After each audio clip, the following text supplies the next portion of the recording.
Evo sad je test. Ako ovaj auto bude imao 200.000 pregleda, kupit ću ja Japanca.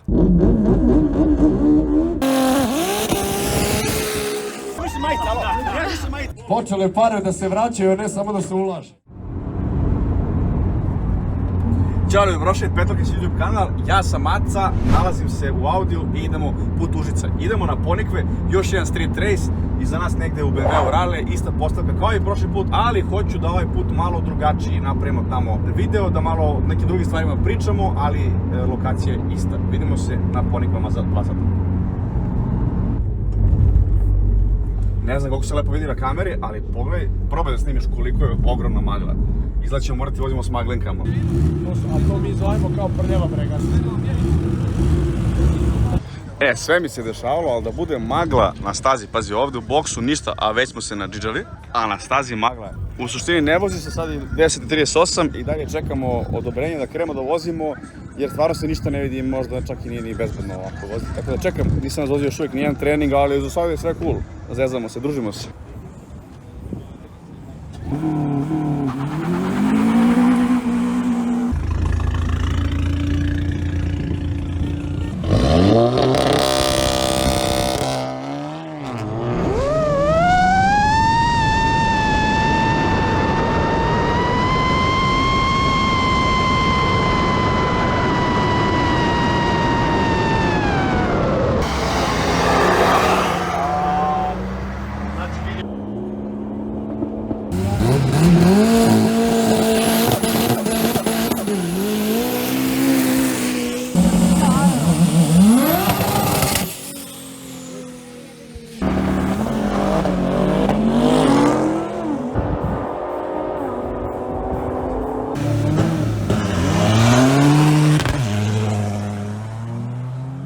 Evo je, stigla ekipa!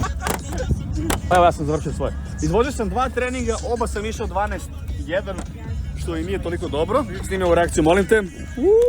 0:03. Vozit ću odmah klasu 13 jer ovdje na Ponikvama, ovdje je malo visoko da bi bio brz, velika nadmorska visina i to je to. Hoću s tim par interesantnih auta i hoću malo da se bavimo o tome, a poslije ćemo pričamo koliko financijski košta ovo sve i koliko može para se zaradi od ovoga. Znači, osnovna pravila da prođemo.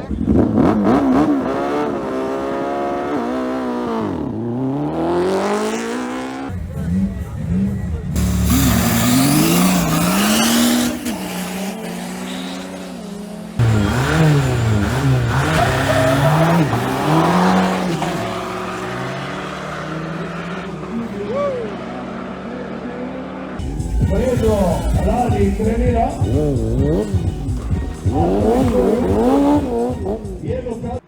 I ljudi, street race i dalje u toku, kao što vidite, prvi dan je u toku, ovo je neki dizlo. Ovdje će sutra biti styling, trenutno ga nema, ali ono što je interesantno, to je Mitsubishi i njegov vlasnik Stefan. Sad, zašto je ovo interesantno? Neko će reći, pa vidi koliko ima golfova, bržih, luđih, ovo ono. Vidi, iskreno, mislim da je ovo jedini Mitsubishi Lancer koji sam ikad vidio na street race-u u Srbiji. Tako je. Tako da sam po sebi, on kao on, je ono već dovoljna pojava. Od uvek sam hteo da vozim ili Lancera ili Imprezu, više sam bio fan Lancera, ali starija generacija. Ali nikad nisam imao dovoljno hrabrosti da ovako nešto kupim u zemlji Srbije, jer smatram da je jako teško doći do delova i da ga je jako teško prodati. Pitaćemo tebe, kad si nabavio auto, u kom je tačno auto reč, o čemu tačno pričam? Auto je Mitsubishi Lancer Rally Art, znači nije Evolution. Dobro. Ima motor od Evolutiona, pogon. Razlika je što fabrički Evolution ima 295 konja, on ima 237, manji turbo, manji intercooler. Rally Art je u principu za stepen ispod od Evolucije, jel tako? Tako je, znači kao Evolution sa manjom opremom, znači nema Brembo kočnice, nema Recaro sjedišta. Koliko je teško servisirati ovakav auto u zemlji Srbiji, koliko ga je skupo imati? Ne znam kako ga je servisirati, nije se kvarilo ništa, hvala Bogu. A za delove je teško, ovo što sam ja radio sve iz Amerike, iz Australije, iz Engleske. Dobro, pretpostavljam da cene delova nisu toliko jake koliko je zapravo teško doći do njih. Pa da, mislim, čekaš delove po mjesece, po dana, pa ćeš plaćaš više shipping nego što košta deo. Shipping jeste, da. Ajde onda sad malo o performansama. Na 402 metra, sad i voziš njim 402, tako da znaš 402 tačno. 14 sekundi. 14:0. 14:002 prošli street race. A kaži mi, auto je tuniran ili ne? Auto je tuniran, znači ubačena je mapa, ceo komplet izduv, downpipe, ima oko 300 konja sad. Znači oko 300 konja, downpipe izduv. Ćeš da idemo haubu malo prikažemo iz tog ugla? ali ova spoilerčina koliko mu dobro stoji. Nikad mi se nije sviđao od pozadi koliko su mi se sviđale prethodne generacije. Nadam se da me razumeš. Neko previsoko mi je to dupe uvek bilo, ali definitivno i dalje ono što se kaže i ova generacija meni brutale baš. Koja je njegova vrednost danas? Mislim, otprilike. Pa ja sam ga platio 11.000, ali dosta je uloženo još 10.000. Evo kako to izgleda. Pa dobro, to je mislim i normalno u ovom sportu što se kaže. Znači oko 300 konja i očekuješ 14.0. Da. Znači konkurenta si u klasi 14. Pa bio sam na prošlom street raceu drugi. O, bravo. O, svaka čast, svaka čast. Bio sam ja, ali nisam primetio. Možda sam tad bio zauzet, pa tad je Radovan uzeo prvo mesto. Da. Za 700 tinki. 700 tinki. Da. A kaži mi, pogon kakav je kod njega? Pogon je 4x4, znači isto kao na Evolutionu. To je u principu onaj permanent, kao na svim lanserima. Znači pogon je identičan, tako? Da, pogon je identičan i menjač isto. Kakva je situacija sa potražnjom u smislu sad kad bi ga objavio na oglas? Jel misliš da bi to išlo ili bi malo bilo ono? Pa bilo bi ono. Malo, znači ja sam njega video, bio je na oglasima 6 mjeseci dok ga nisam uzeo. Da, sedišta su, čini mi se za nijansu što ti kažeš kao ispod evolucije. Da, Evolution ima Recaro kadice. Da, to nisi mogu da nađeš da ubaciš, a? Ne. Mislim ima da se nađe, ali shipping je ono $1.500. Da, daj da snimam malo s ove strane. Da, evo iznutra kako to izgleda. Mogu sedem, a? Može. Da, mislim da nisam nikad sedeo zapravo u ovoj generaciji Lancera. I onako, sedi se prilično, kako da kažem, kao u normalnom, standardnom autu. Nije mi ono dovoljno možda sportski. Da, i nivo visine vrata. Možda samo sedišta. Da, sedišta su baš klasika. Da, mislim da mu samo to kvari, ali volan je baš kako treba da bude. Sviđa mi se, šalterice su fabričke ili si ih ti? Fabrički. Da, ogromne su, pazi, ne možeš da promašiš. Što znači, ako su fabričke šalterice, da je on automatika, to više nisam ni očekivao, tom se nisam nadao. Zašto automatika? Nema manuelni. Ne postoji Ne, za evropsko tržište? Samo Evolution ima manuelni sa 5 brzina. A Rally Art nema. Nice. Ovo fabričke ili si... Ne, to sam ja stavio. Budž. Da, jasno, cool. Znači mora si da promeniš ceo ovaj panel ovde i onda si to iskreno lepo si uklopio, znaš? Ovde malo si. Aha. Ali dobro izgleda. Svaka čast. Ne, stvarno, vidi, ljudi će reći ti da si fan japanskih auta, ti bi vozio japanski auto. Mislim, ti znaš da meni za YouTube to treba i da se gleda i da, evo sad je ovo test. Ako ovaj auto bude imao 200.000 pregleda, kupit ću ja Japanca. Kupit ćeš Japanca. Pa, pazi, kupio bi ja i bez 200.000 pregleda. Iskreno, teo sam novu Toyota Supru, ali onda mi je Stefan rekao to zapravo nije Toyota. I onda to gubi smisla. Šta rem, ali ovo mi je precool, pazi, Need for Speed. Šta ti kažem, srećno danas, evo, srećno. Hvala. Sviđa mi se autić i eto, ako bude ovaj klip imao 200.000 pregleda, kupit ću ja Japanca. Može.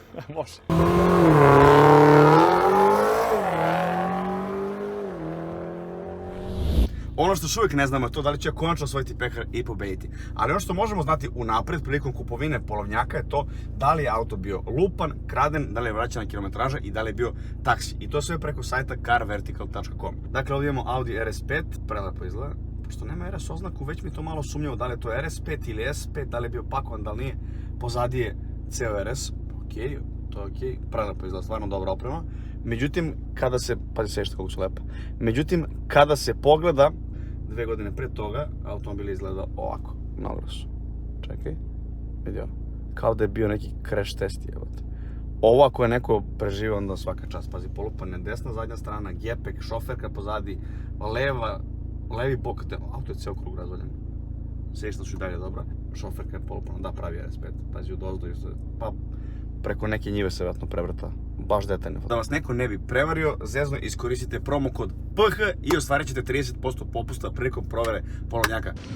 Evo da vidite šta ima. Das Wagen.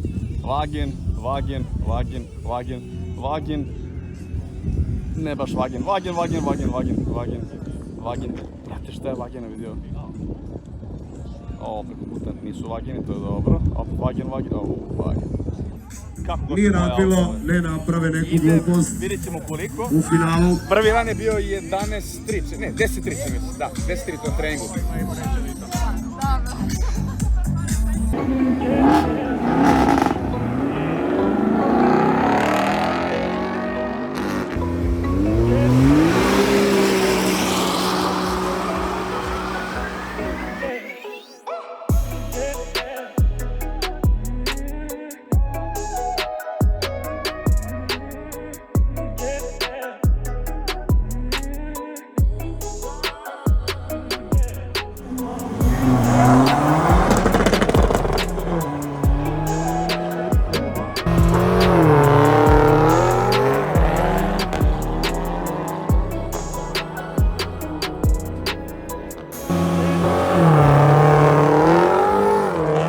Opa!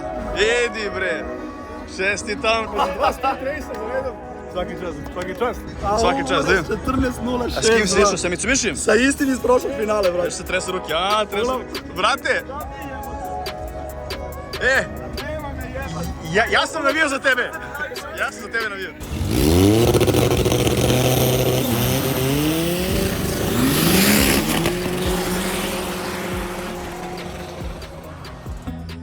Bukvalno se ne čuje auto, a savršeno ide. Jebe sam. Daj mi snimak, nisam pustio kočicu palim. Ček, imam ja snimak u kameri. Ali ne idim semafor, ne? Jedi ga.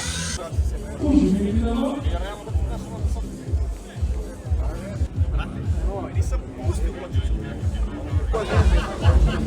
Nemojte se bati, ovo se prvi put jemo to nasam.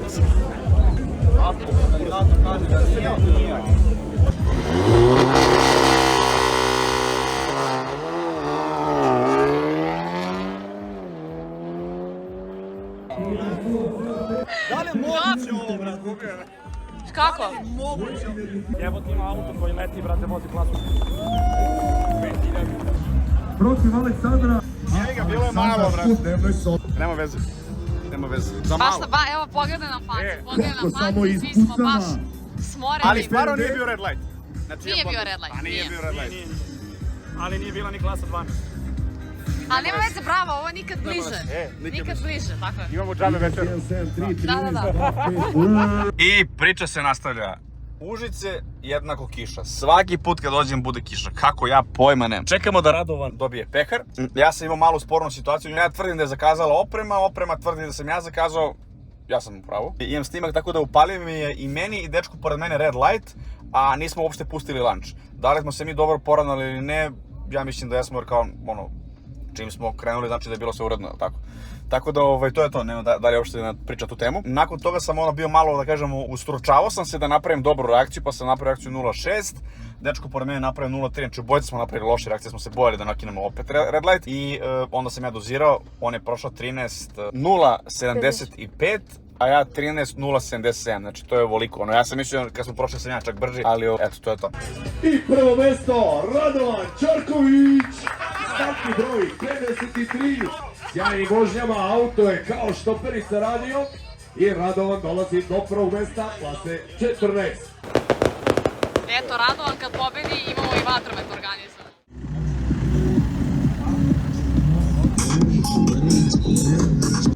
Ne možete krenuo da brojimo, znači, samo se nemojte pomerati. Nastavlja se drugi dan, prvi trening. Danas smo imali sastanak, pričali smo o red lightovima. U principu kada je red light je, neće više niko ni ponavljati, niti mi nešto drugo raditi. Ja i dalje mislim da je to samo do opreme i bio sam baš smoren što se to baš meni desilo. Ali nema šta što se tiče od same organizacije, stvarno baš hoću pohvalim. Znači neću da nekog demorališem i demotivišem jer, brate, trke u Srbiji i ja da čekam da se ponovi.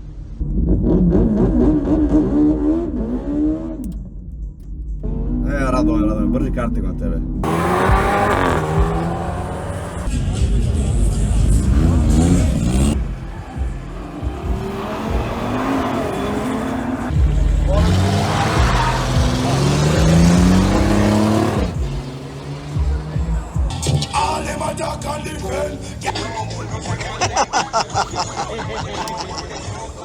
Znači, još jedan put samo da zamolimo vozači samo da nam budu...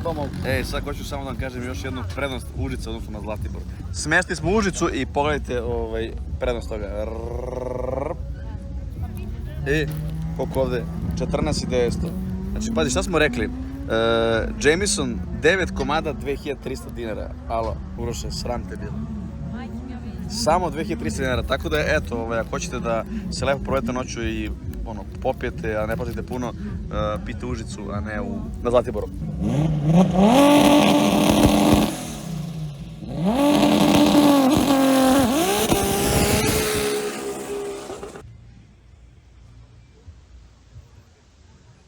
Evo, kad treba da idu da pomognu momcima da guraju kola, gledaj ti ovo.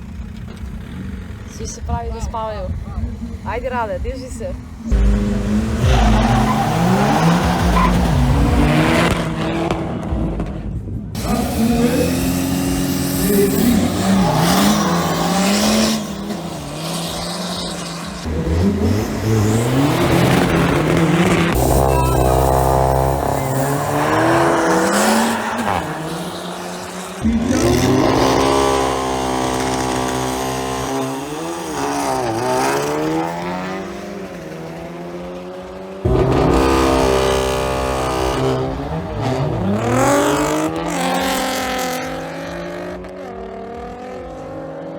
Gdje dalje?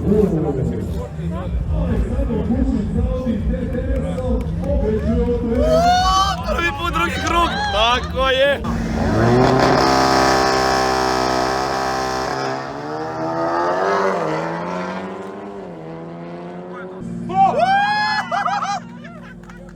Prvi si je. Hvala.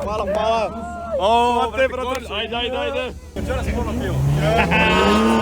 Da uzem taj pehar, tek sam se mrtvo.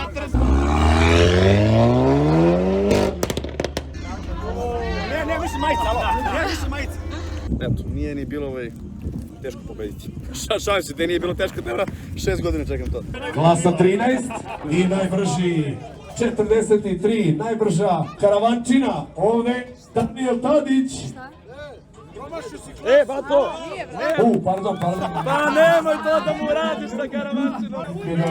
Evo ga, vratili se, izvinjam se. A prvo mjesto Aleksandar Kušnić, gospodin Zemunski klan, dečko u usponu, to mu je bivši nickname, ali dobro, i dalje mu je PH na autu, TTS, ovaj vikend lepo radio. I on je lepo radio, brate, bio je vreme. I napokon, počele pare da se vraćaju, ne samo da se ulaže. Klasa 12, start broj 168, otišao je dobro karavančinu. Ajde. Do you lie awake at night? Are you afraid to turn out the lights? Is there something you're scared of? What's there out in the dark? Make sure to keep all your windows locked. I konačno došao i taj dan, osvojio sam ga. Znači, čekam ovo nekoliko godina i mogu da kažem da sam presrećan.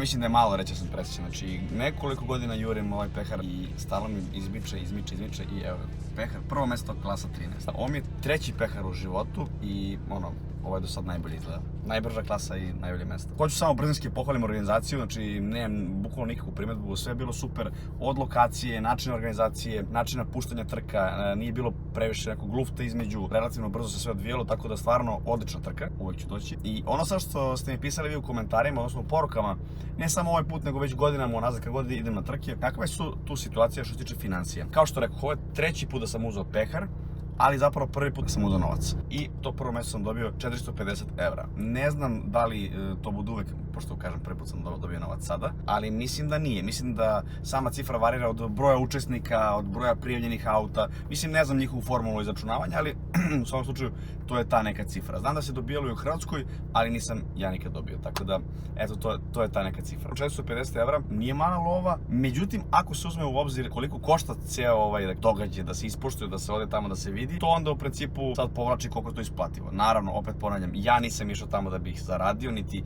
verujem da 99,9% ljudi ide zbog toga. Gorivo do Užica oko 100 €. Mene je koštalo oko 100 €. Sama kotizacija mora da vas košta isto koliko i mene. Mene je koštala 100 € za 2 dana. Smeštaj opet zavisi od vas. Za nas petoro smeštaj je bio oko 18.000 dinara. Ne mora biti toliko, može biti dosta više, ali ne može biti puno manje, iskreno.